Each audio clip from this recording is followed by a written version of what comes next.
இந்திய சமுதாயம் போன எலெக்ஷன்ல போன தேர்தல்ல 90 விழுக்காடு வந்து இந்த பக்கத்தன் ஹரப்பான் குறிப்பா டாக்டர் அன்வார் இப்ராஹிமுக்கு வாக்களிச்சாங்க.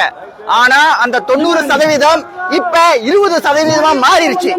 மெடேக்கா போல் ஒண்ணு நடத்தினாங்க. ரிசல்ட்லி பாத்தீங்கன்னா 90ல இருந்து 20% ஆயிருச்சு. நிறைய பேர் கேட்பீங்க ஏன் அன்வார் இப்ராஹிம் தூர்வன் பண்ணணும்னு சொல்லிட்டு.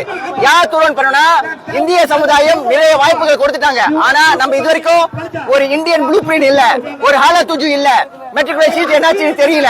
மித்ராவோட காசு ஒரு 100 மில்லியன் அது கூட வந்து மக்களுக்கு ஒண்ணு கொடுக்கல, ஒரு காசு கூட கொடுக்கல. அப்ப அன்வார் இப்ராஹிம் வந்து ஒரு துரோகியா வந்து இந்த சமுதாயத்துக்கு ஏற்பாடு நடந்துட்டாரு. எம்ஜிஆர் நம்பி நம்ம வந்து ஒரு நம்பியாருக்கு ஓட்டு போட்டு இப்ப அவர் வந்து எதுக்கு எடுத்தாலும் நம்மள வந்து ஒரு அசட்டையா இந்த சமுதாயத்தை வந்து ஒரு கேவலமா பாக்குற விஷயத்த பாத்துட்டாரு.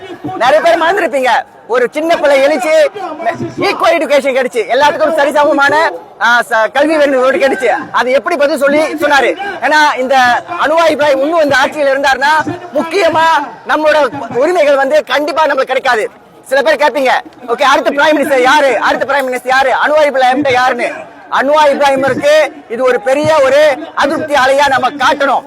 நம்ம வந்து இந்தியர்கள் வந்து இதுக்கப்புறம் ஏமாற மாட்டோம்னு சொல்லிட்டு காட்டினாதான் அவருக்கு ஒரு பயம் இருக்கும்.